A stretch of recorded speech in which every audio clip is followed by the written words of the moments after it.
Sa iba pa mga balita, tiniyak naman ng pamahalaan ang serbisyo at kaligtasan ng mga OFW sa UAE. Ginawa ito sa pagbisita ng DMW sa naturang bansa at inilatag ang mga serbisyong nakalaan para sa kanila. May report si JC Pancho. Tiniyak ng Department of Migrant Workers ang kanilang suporta sa ating mga kababayang overseas Filipino workers sa United Arab Emirates.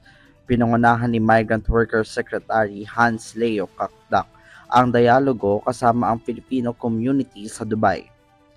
Ginanap ang pagtitipon noong August 31 sa Swiss Hotel AI Ghurair, Dubai na dinaluhan ng Philippine Embassy sa Abu Dhabi, Consulate General sa Dubai at Migrant Workers Offices.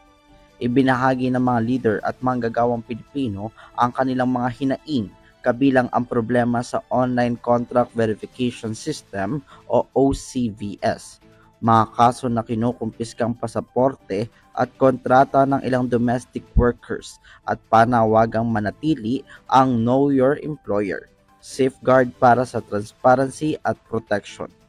Bilang tugon, nagpakita ng live demonstration ang DMW kung paano gumagana ang OCVS at tinitiyak na palawakin ang kapasidad nito upang mas maraming users ang mapagsilbihan.